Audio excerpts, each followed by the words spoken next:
All right, so what we're going to talk about here is how to safely and cautiously and steadily progress controlled shoulder mobility with a stability component and a whole body element of control and guidance to ensure minimal pain or chance of excess strain or potentially even injury that could set you back. So here we go. So I'm going to be sitting first and foremost.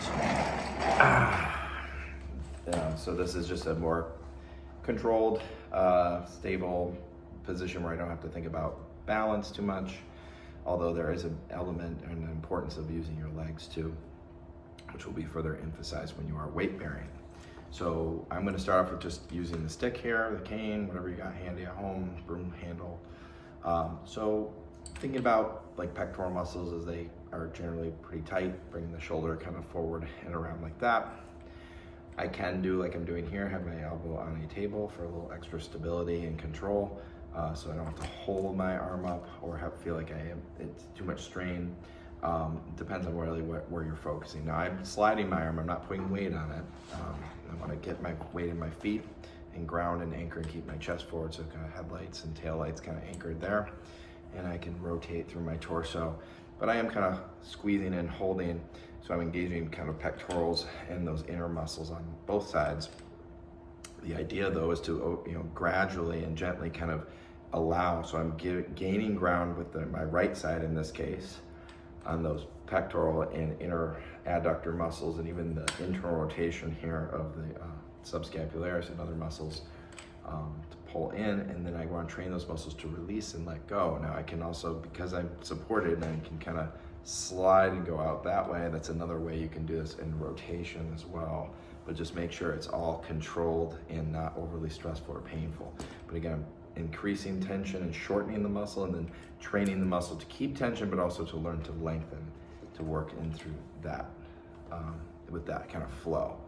All right, shouldn't be too painful, shouldn't be too strenuous, and you don't want to hold your breath or focus too much on prolonging this as like a passive stretch. It's an active exercise. I'm going to synchronize with my breath. Breathe in, easier. Breathe out on the more concentrated lengthening part, because that's going to be harder for the muscle to coordinate. Breathe in, relax as I breathe out, trying to train it to let go.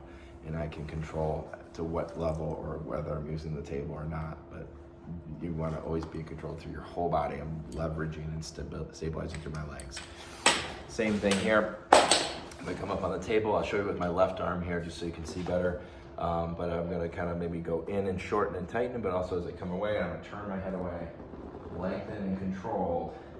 Not hanging on this, I'm putting most of my weight back through my hips and my legs and my feet, and I'm shifting through my hips and my legs and twisting gently as I move back and forth in a controlled fashion. So it's not to overstress, overstrain, in this case, the left side shoulder, okay? And then I can work on these things with the wall in more of an upright. So thinking about posture, anchoring hips, lower ribs, right? Leveraging back against that wall, shoulder blades a little bit. And again, I'm going back to my right arm now. So we're going up and over like so, down and in there. And if I feel comfortable with that, I can turn around back to my left arm. So kind of over here, working there, and also I can slide and maybe even leverage off the wall.